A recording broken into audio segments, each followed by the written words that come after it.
Well, friends, our scripture lesson today is taken from the Gospel according to Luke, chapter 12, verses 49 through 56. I came to bring fire to the earth, and how I wish it were already kindled. I have a baptism with which to be baptized, and what stress I am under until it is completed. Do you think that I have come to bring peace to the earth? No, I tell you, but rather division. From now on, 5 in one household will be divided, 3 against 2 and 2 against 3. They will be divided, father against son and son against father, mother against daughter and daughter against mother, mother-in-law against daughter-in-law and daughter-in-law against mother-in-law. He also said to the crowds, when you see a cloud rising in the west, you immediately say, it is going to rain, and so it happens. And when you see the south wind blowing, you say, there will be scorching heat. And it happens. You hypocrites, you know how to interpret the appearance of earth and sky, but why do you not know how to interpret the present time? Well, when I was a kid, I learned the things you're not supposed to talk about, right? You're not supposed to discuss religion or politics. And that is probably truer today than ever. I mean, you probably wouldn't, walk up to a cashier in the supermarket you've never met and say, so, who are you voting for next year? All right, probably, it's a risky conversation to have. It will engender quite a lot of emotions. But, one of the things about it is what happens in our lives, what happens in our relationships if we just avoid those topics. I mean, if you became friends with somebody, you got to know them, how long would it be? How far would you go? How deep could you get if you were going to avoid the touchy topics that might be a source of dissension between people? And so what we have here in this passage is something that seems to run counter to our impression of Jesus. And Jesus understands this. That's probably why he's saying this. He's like, look, do you think I came to bring peace? No, but division. Now, this seems strange because we understand him as the Prince of Peace, and we need to kind of understand what he's saying here. First of all, understand that in the language, he's not saying, I came for the purpose of bringing division. All right? That's not the word that's used. I came with the consequence of there being division. Okay? So he didn't come with division as the goal. He came with the understanding, however, that what he was bringing was going to result in division. And so that wasn't the goal, but it was going to happen. And the division was inevitable because that's what happens when you start to enunciate your beliefs, when you start to talk about what it is that you stand for, what are the, as opposed to just being painfully polite. Okay? When you just go and, if I just meet somebody randomly and they talk to me about a touchy subject, I just kind of nod. Yeah, I don't really answer. Yeah, and they tell me something about, their beliefs, and you just kind of go, yeah, that's nice. Right? That's good. Good for you. Good. I have to go get some coffee. See ya. All right. We've all done that kind of thing. All right. But what happens is that we end up in a position where we do ultimately need to stand for what we believe. Now, for Christians, that gets tricky. It gets tricky because, quite frankly, one of the biggest problems we have with Christianity in society is Christians who do this badly.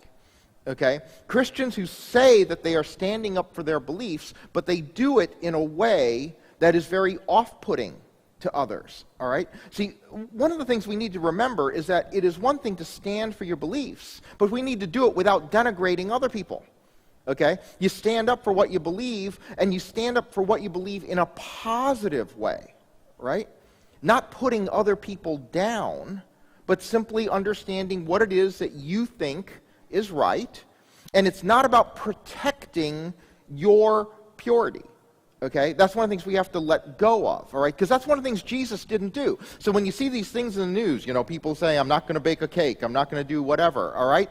And they're doing that saying, well, I need to protect my purity. But that is not what Jesus ever did. Jesus sacrificed his purity. I mean, he ate with sinners. He hung out with the very people that the religious leaders said, if you hang out with them, you are defiling yourself by doing it. And he was always like, yeah, that's okay.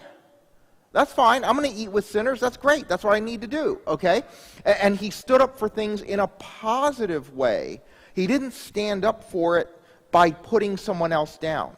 It's one of the things that I love. I listen to Andy Stanley just about every week, but one of the things that I love that he points out, which is in the New Testament, he said, look, nowhere in the New Testament, nowhere in the Old Testament, are we ever told as believers to make non-believers behave the way we're supposed to behave.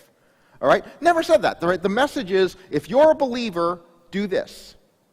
And and when you deal with non-believers, what you're supposed to do? Win them to the gospel. How do you win them? With love. You win people over with love and acceptance and welcome. And then when a person becomes a believer and they ask you, what do believers do? How do we behave? Then you can talk to them about how believers behave. Okay?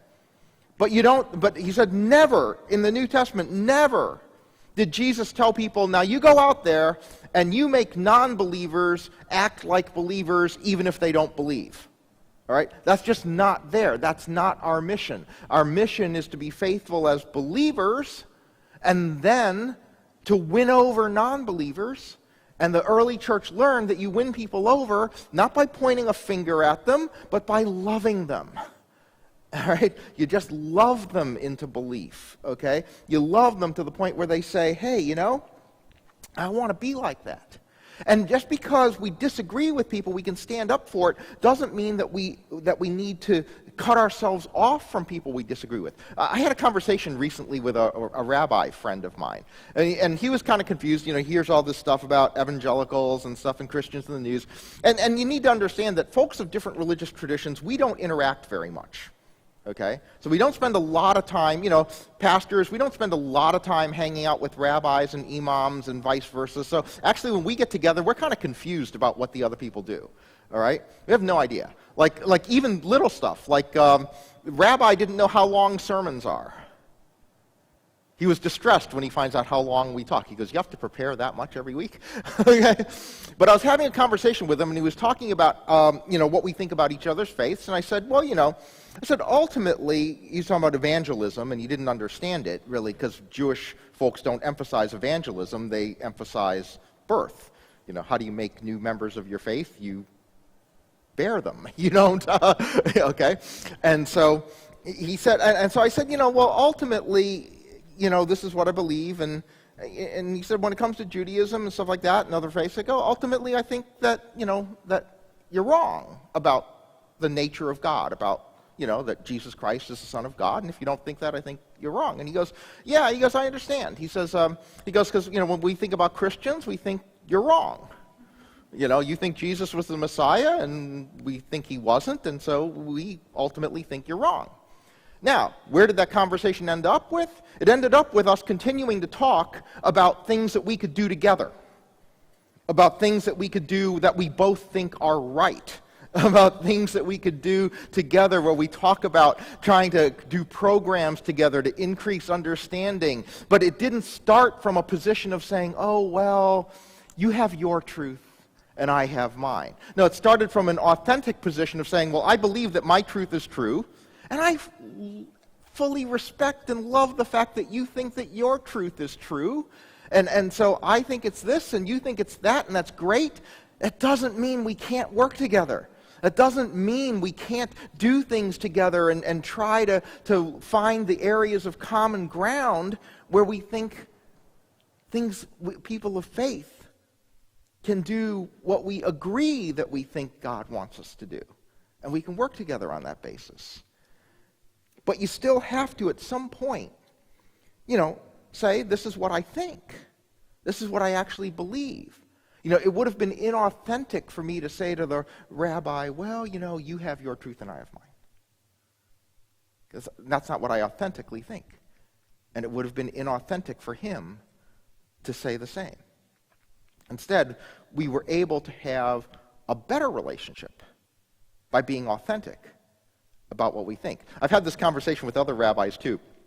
We had a funny conversation one time. We were talking about how each of our congregations, our members, are more inclined to think in terms of this amorphous, generalized truth than we are. He's like, yeah, we're just like, yeah, You believe what you believe, and I think you're wrong. And you believe what you think I'm wrong, and that's okay.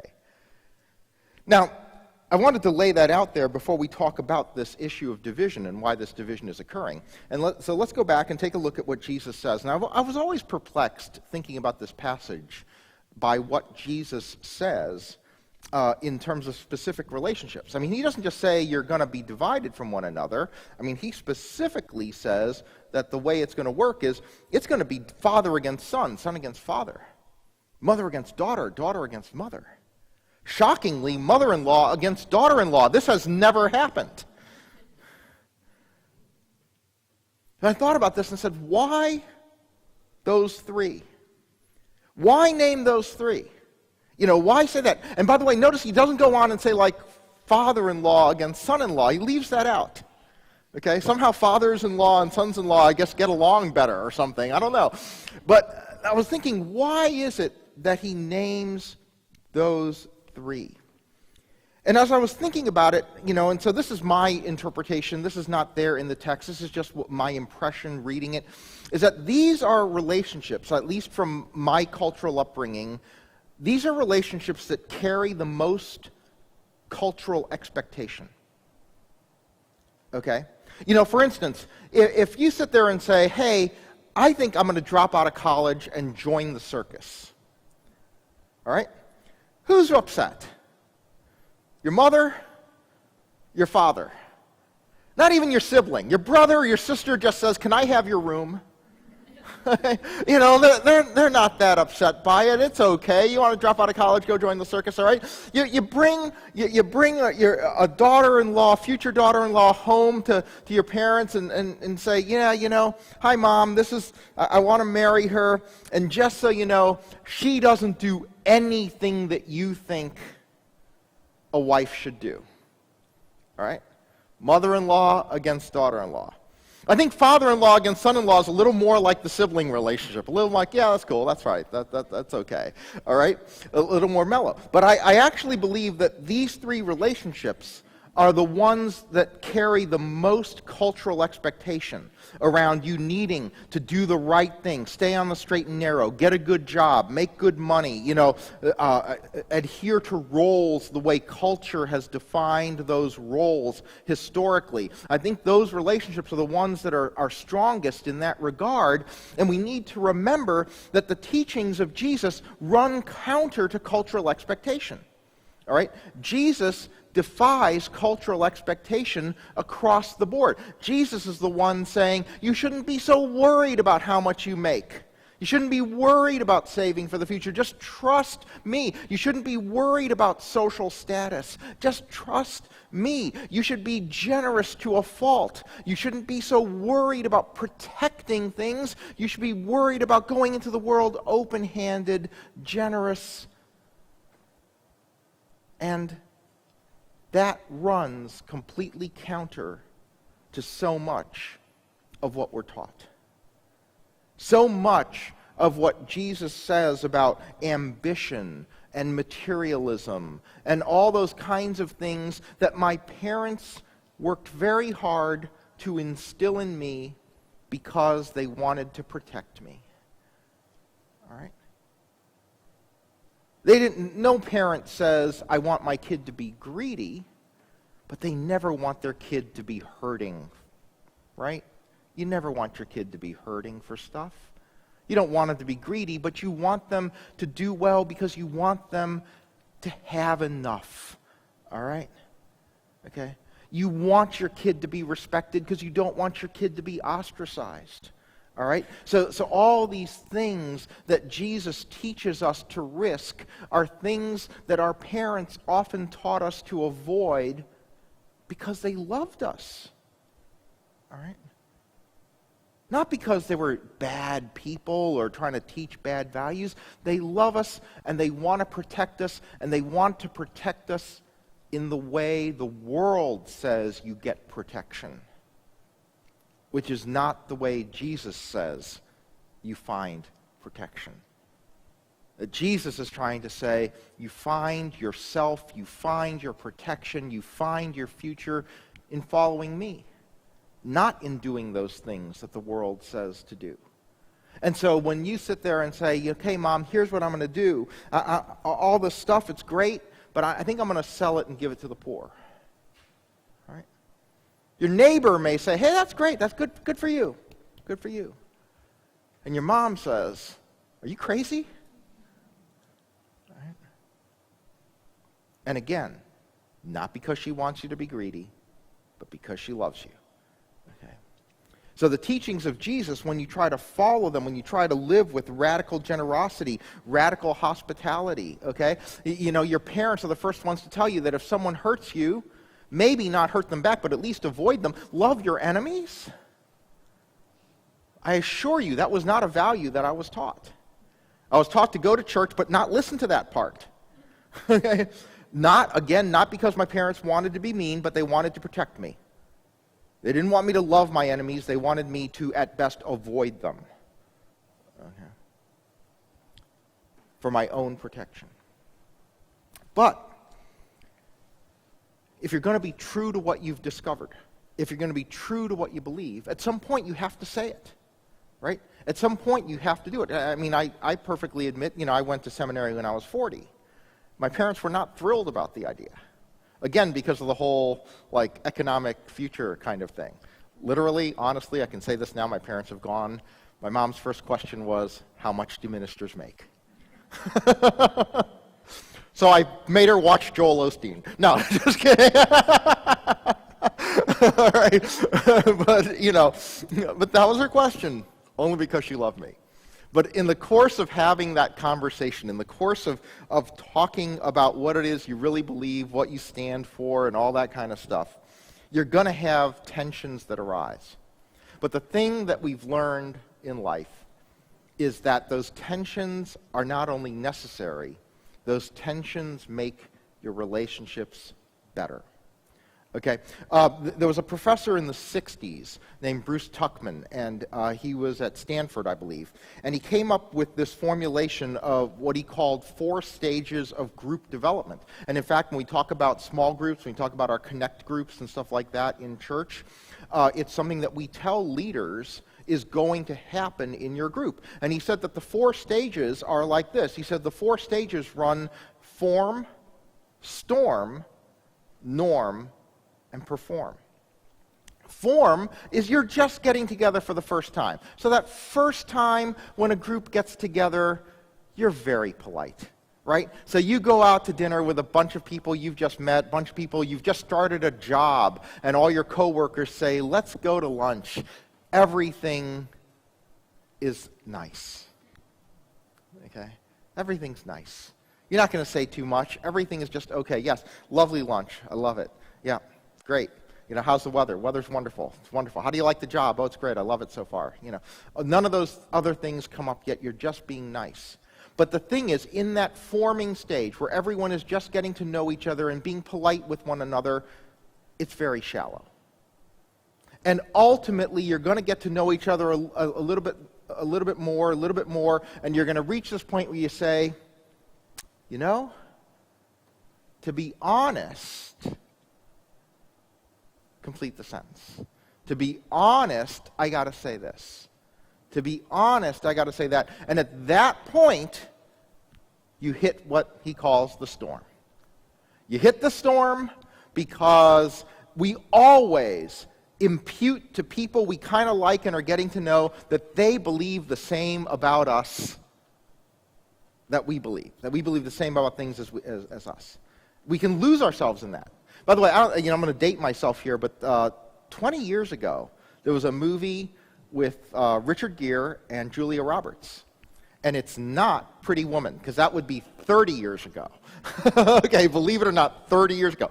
20 years ago, they did this movie together called Runaway Bride. Did you ever see it? Okay. It's a silly little movie. Julia Roberts plays this person who continually leaves her fiancés at the altar. And Richard Gere plays this reporter who goes to find out, it's like a human interest story. Why is she doing this continually? And he interviews these fiancés whom she abandoned at the altar. And there's this great sequence where he asks them a very simple question, which was, how did she like her eggs at breakfast?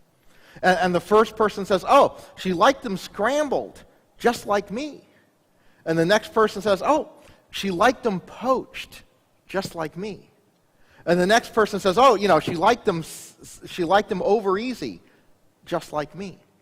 And he came to understand that what happened was she wasn't being authentic with any of them.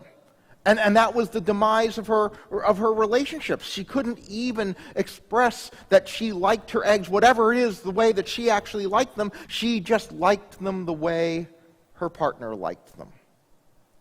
And if you're going to do that, the relationship has no real depth. When you're finally authentic, you're finally honest, you are going to clash.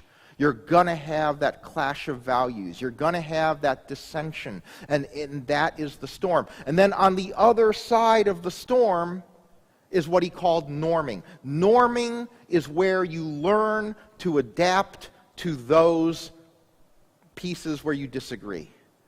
That's where the person has been authentic, and now you know it, and they know what you are like authentically, and then you figure out how we're going to live together with those authentic differences. And that is where new norms are developing. The new group norms are not going to be just a shallow politeness. The new group norm is going to be how my authenticity is going to relate to your authenticity. And once you figure that out, then you perform. That's when the group does well. That's when you can actually make great strides together, because you have figured out how it is that you are each going to relate in your authentic selves, and then you perform. See, greater authenticity and intimacy lie on the other side of the storm.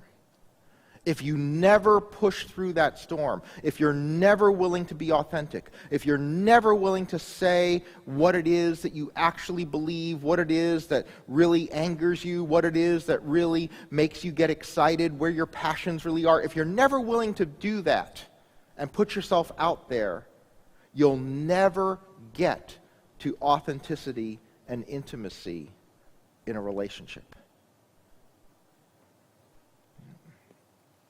God, I believe, did not want us to sever those primary relationships. I think God wanted us to have them be deeper. I don't think it was Jesus' intention in saying what he said, that division that existed between father and son, mother and daughter, mother-in-law, daughter-in-law, were going to be permanent divisions, but rather that in being authentic, you would actually have a stronger relationship on the other side. How many of us remember the first time we actually told our parents things about what we believed that we had been kind of afraid to say to them before?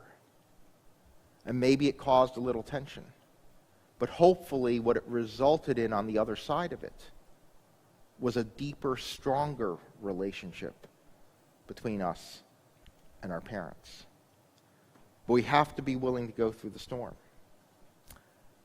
And then Jesus says at the end, why is it? You can look at the weather and you can say it's going to rain. And it does. He wanted us to confront reality. And that's what he was saying. Look, this is a reality. What I'm saying is real. My truth is real. And just as you're willing to sit there and look at the signs out in the world and say, oh, it looks like rain, I'm going to take an umbrella. Well, the umbrella didn't exist in Jesus' time, but if he had had it, that's what he would have said. So, it looks like it's going to rain, and it's going to rain. I'm going to prepare for what I see. We need to prepare for what we see in terms of our relationships. We need to understand that in order for our relationships to be deeper and better and more intimate, more authentic, we have to stand up for what we think. We have to be willing to say it. And this is a reality. And you can't avoid this reality any more than you can avoid the rain that you see coming. If you see the clouds, it's going to rain. You need to accept it because it is the way it is. So Jesus in this passage was just saying, look, I knew this. I knew that my teachings would bring division. I knew that my teachings would have people dissent from one another. And you should know it too. But it's necessary. Don't try and delude yourself into believing that you can avoid it. But understand that it is necessary. And on the other side of that dissension is relationships that are better than they were before. It's relationships that make you better because you're entering into them with your full self, revealing what you actually think, revealing what you actually believe, standing in your integrity for what is true in your heart, and having relationships with other people where you allow them to do the same and respect them for it and maintain the relationship in spite of it. And then together, you're stronger than you ever were. Amen.